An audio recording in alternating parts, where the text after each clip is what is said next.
What is going on, everybody? This is Mike Hughes, and you're listening to Skytown, everything Chicago Sky related podcast. I know it is. What is it? I don't even know. This is crazy hours. This is a crazy time. It is 2:24 p.m.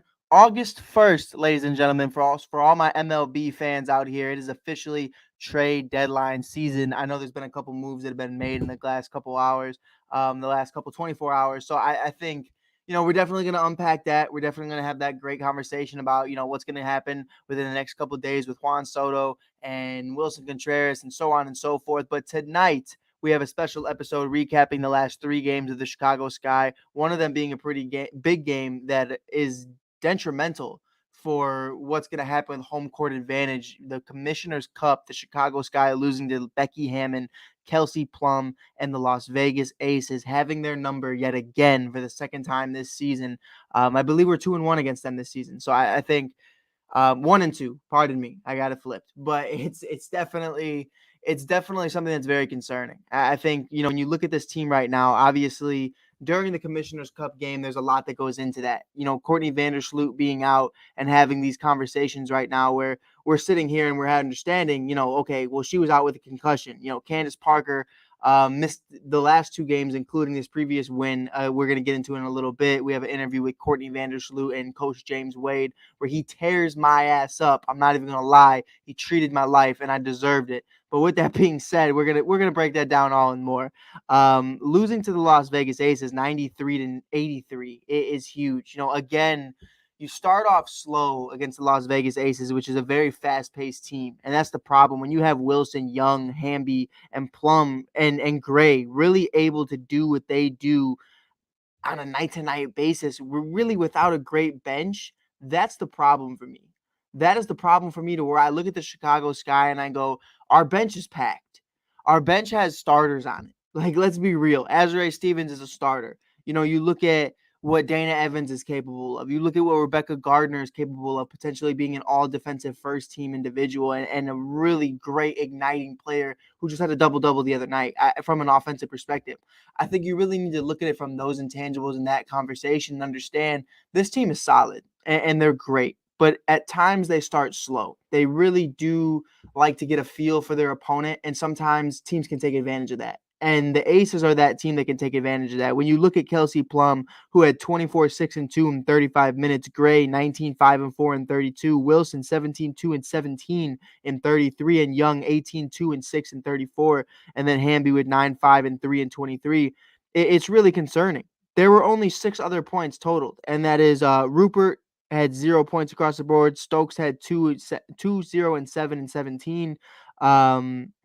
Pulaskins had zeros across the board in 2 minutes, and Williams had 4, 0, and 1 and 17. They didn't wow us. That's the biggest thing. They didn't wow us. And Candace Parker, we're going to have an interview with her in a little bit that kind of dives into that and has that conversation. My biggest thing right now, when you really look at that, Candace Parker had 24-14 and 34. Kalia Copper had 18-3 and 8 and 33. Emma Mieseman had 18-3 and 4 and 23. 3-2-2 from Allie Quigley in 23 minutes. Courtney Vandersloot had 8, 4 and 1 and 22, so they really did hold her down. Understandably so, though, because it was her first game back since her concussion. Azrae Stevens 7-0 and 6 and 23. Rebecca Gardner 9-2 and 5 and 24, and Julie Alamont had 0-6 and 0 and 18. My biggest concern and my biggest issue was really the rotations. I feel like what made this team so good last year, and we have an interview with Courtney Vandersloot kind of speaking on that, is they felt like they didn't have a complete roster last year. When injuries went down and they really did need to fight for that final playoff spot, one of those final playoff spots, that is, it's that conversation of if only we were healthy. And right now in this game, they were relatively healthy. Dana Evans wasn't available. Ruthie didn't play. But at the end of the day, the majority of your core was present and there, and you just didn't show up. And that's perfectly fine. You were outplayed. And here's an interview with Candace Parker just really quickly. I think she speaks to it a lot better than I do, and I feel like I could feed off of what she's trying to say here better than I can. It's just truly how I view it. So here's an interview with Candace Parker, Emma Mieseman, and Kalia Copper following the 93-83 loss against the Las Vegas Aces in the Commissioner's Cup. When we face adversity, I'm worried about us getting into adversity.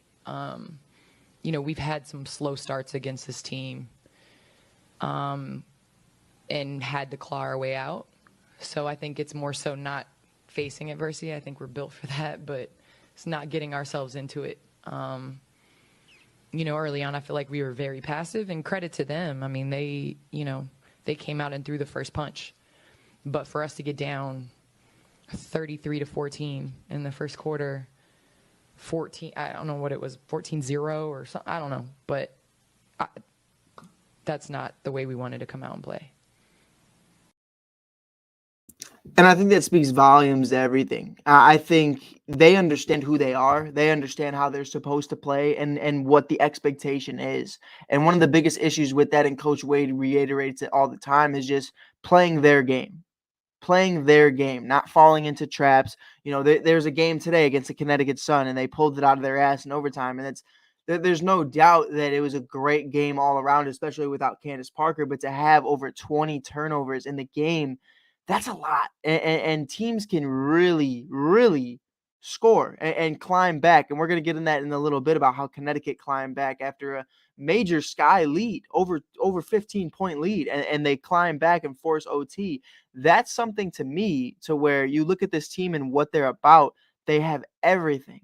They have everything, but every now and then it's just a slow start. And normally it's unfortunately against teams like the Aces. It's unfortunately against teams with high tempoed players, high tempoed individuals, high drive, high motor skills, and great reads. And that's what this team is built on. Kelsey Plum, Wilson, and company have really just emerged themselves as just being amazing talents. And it's really unfortunate. I understand a lot of people want me to sit up here and talk about the Commissioner Cup for over 15 minutes, over 20 minutes. To me, it's just my personal opinion. There's not much to say. This isn't the end of the world.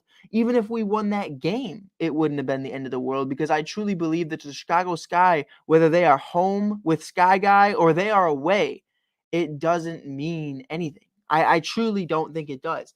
And I think it's the biggest thing is because of how veteran tested these guys are. I think when you look at them and you look at this group of women and how strong and mentally tough they are to be able to go on the road games and the home stretches that they're about to go on the next 4 games, that I believe are all at Wintrust Arena. It's going to be super exciting, and I'm super excited to continue to see them develop and see them move the way they move.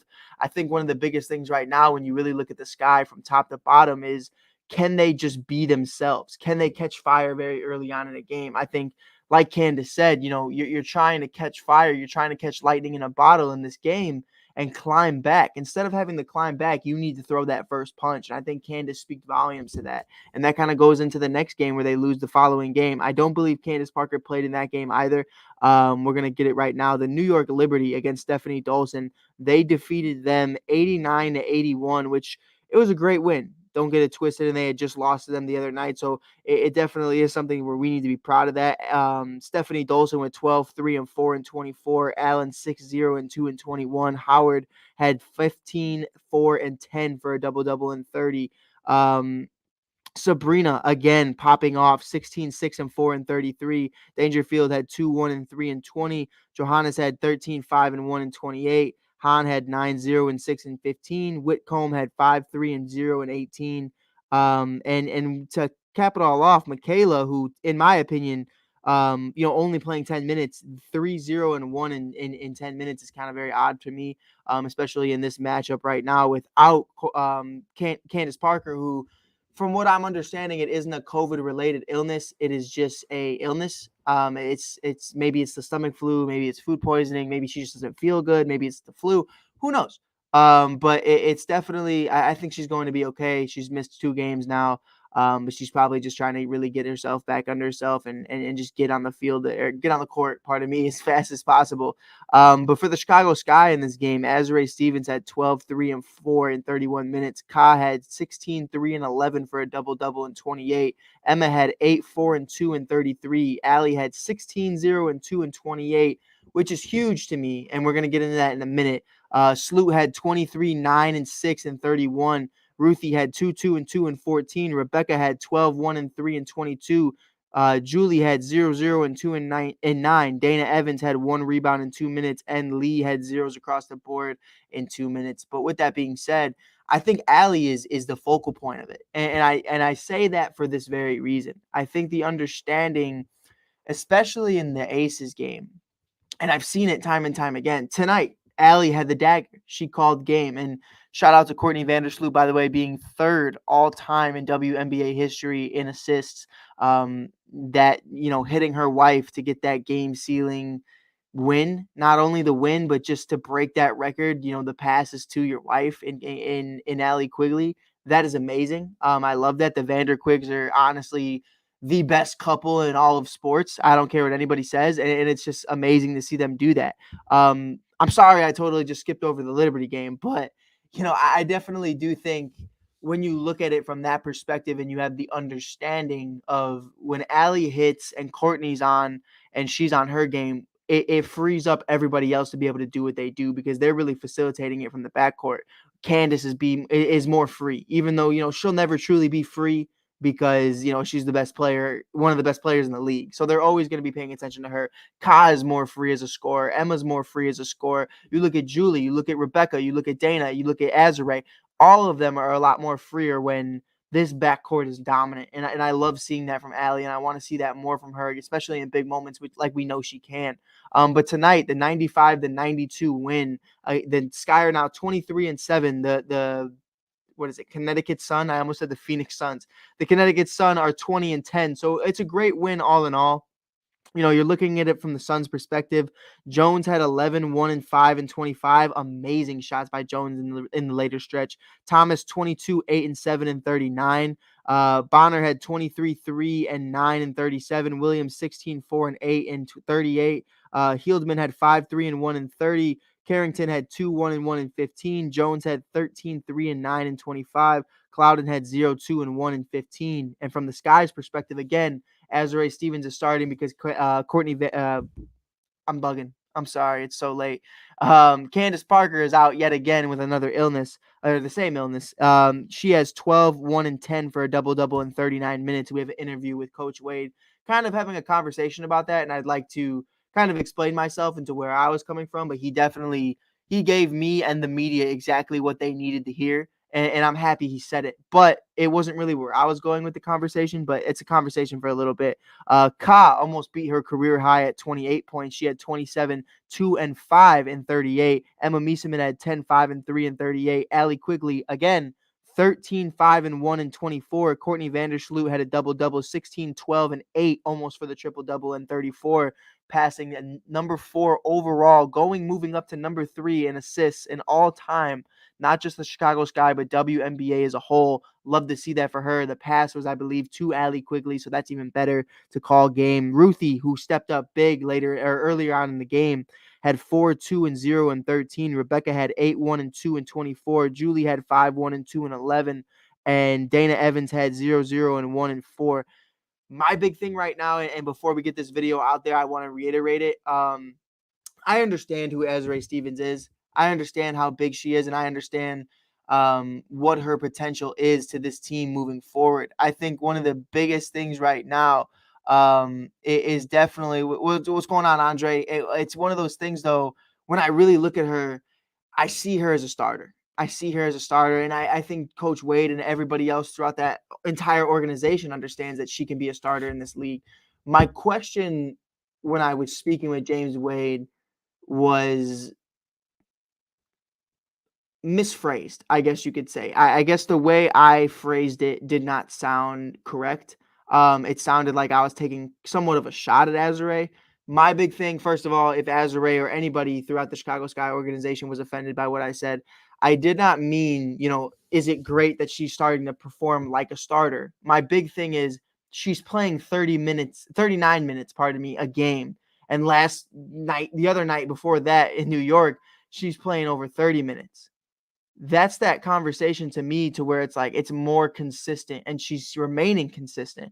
My thing is she goes from playing 15 to 20 minutes as the number 6, the sixth woman, and you look at that as she's the leader of the second unit, to being just a great player and a great asset in the starting rotation with all these other great minds. And that's to me where I was kind of sitting here and I'm wondering, is how does that change your perspective on her to understand like a switch? She can just go from being the leader of the second unit to just being a great scorer and a great facilitator with the first unit without kind of overstepping. And that's where I'm out of pocket. Is she's not overstepping. They all view themselves as the same. They all view themselves as who they are. And shout out James Wade for kind of calling me out on that, because the media does kind of try to bring that together. And I do apologize if Azurá ever took offense to that, or anybody ever took offense to that, because I don't mean it in a sense of you can't be a starter or that you're not good enough to be. It's more of a sense of, for me, this entire season you've been coming off the bench, and then there's been little spurts, whether that be through injury or COVID or whatever it may be, of you coming into the starting rotation and not missing a beat. That's where I was kind of more hitting it to, but I respect where James Wade was coming from and just shutting down that narrative this is that interview with James Wade, and following that is an interview with Courtney Vandersloot, kind of just talking about overall what's been going on the last few games. Last one will go to Mike Hughes. Mike? Hey, Coach. I was wondering if you could talk a little bit about Azurá so far this season and how her role has continued to fluctuate, whether that be through injuries or situations like Candace just not feeling well. For you, how do you view her as an overall player, being able to not only be a leader of the second unit, but be able to be a consistent scoring option with the starting unit? Yeah, we don't really look into those things. That's you guys' narrative that you say her role has been the same, is to show up and be herself and to help us win games. And we play to her, whether she's starting or whether she comes off the bench. So our team we don't really function like how you guys see it. We all support each other. And the fact that she was able to get a double-double tonight, and like Azurá's going to always play free, and her teammates want her to play free. And so that's how we view it. If Candace was here, we still want Azurá to do the same things. And the fact that she was able to step in and start, I think it's something that this is what these type of teams do. So as we have a next player up mentality, and whether it be Courtney out and Julie starting or whatever, we really don't get into all that stuff. Hey, Courtney, when you look at this team from top to bottom, you see Ruthie up huge today. You see Azurá continuing to do her thing, whether it be with the unit or the second unit. How much does that make you have a confidence boost, knowing that individuals like Julie, even when you were out with your concussion, can step up and really help contribute to this team from all cylinders? Yeah, I mean, that was something that we knew going into the season when we were building this roster, that, we struggled with injuries last year. And, those played big parts in our season when we're, dropping games because we don't have a full roster. So that was an emphasis going into it, is we need a really strong bench.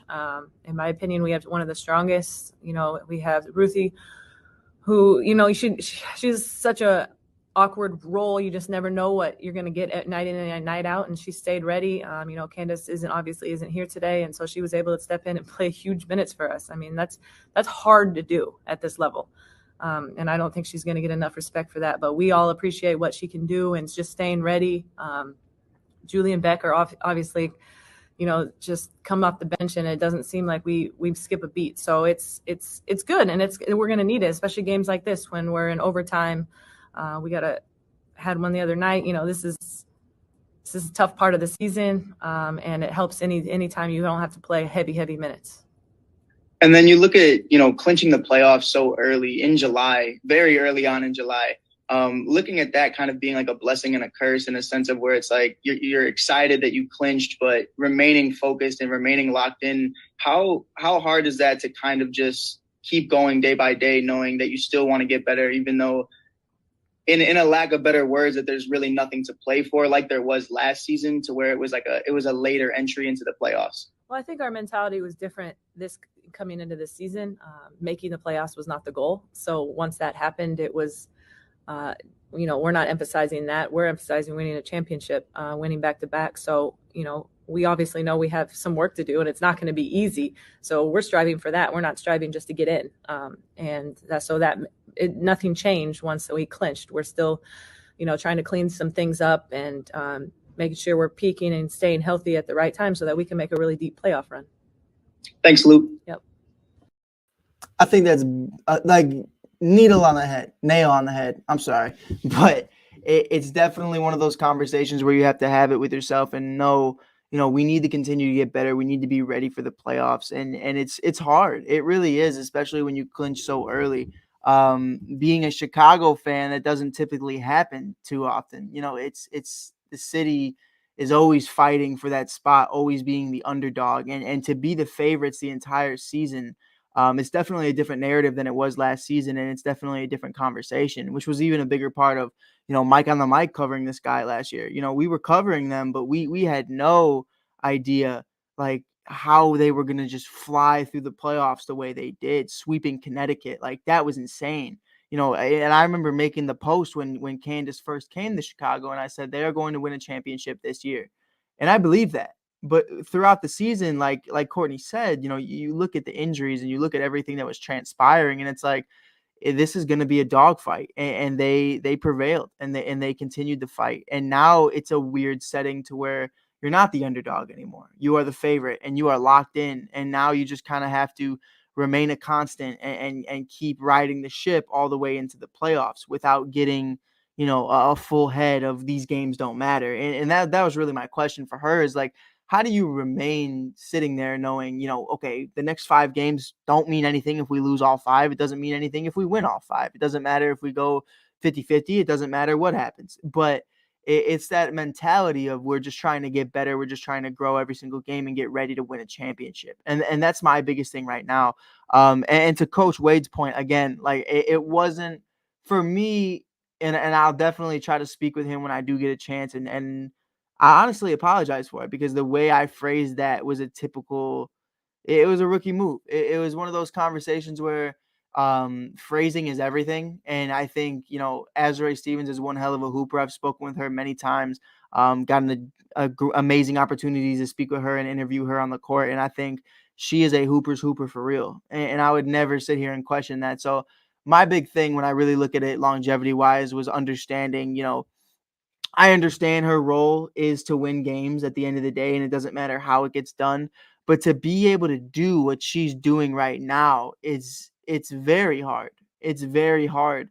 But on this team, it's so easy, and that's really what I kind of wanted to hear about, is how it's so easy compared to other people. How is it so easy that you can be so comfortable and be so free and allow yourself to be that way? It's because you have amazing people in the room. And I guess I answered my own question by just saying that. But, having someone like Coach Wade who believes in you and allows you to have those moments when you're allowed to have those moments, having people like Candace Parker, Kyle, and Allie and Court and everybody else, Emma, who believe in you and understand that you can be great. And that's that conversation I was really trying to get at was, Azure's in an amazing situation to where she is accepted for who she is and really just being able to hoop. And that was truly where I was looking at it. But I do understand where it came across and how the way I worded it was not the question I was asking. And that's definitely something I want to get better at myself, not even going to lie. But with that being said, we only have a few more games left. We have a fat ass homestand about to come up. So if you have not seen the Chicago Sky play this year at the Wintrust Arena in Chicago, definitely go check out the defending champs. They will be playing the Dallas Wings on August. Yes, we are in August 2nd, August 5th, and August 7th. August 2nd, 5th, and 7th, pardon me. And then on August 9th, they have a 4-game home stretch to end the regular season against the Dallas Wings, the Washington Mystics, the Connecticut Sun, the Seattle Storm. The last time you'll have a chance to see Sue Bird in Chicago hooping with one of the greatest to do it in the game right now, and Breanna Stewart. Then they'll face away in Las Vegas Kelsey Plum and Becky Hammond and Las Vegas Aces on Thursday, August 11th, and then Diana Taurasi and company and Skylar Diggins-Smith on August 14th to finish off the season. And that's what a way to end it, is against the team that you beat last year in the final. So I'm super excited about it. I'm super excited for this playoff push. We got 6 more games left.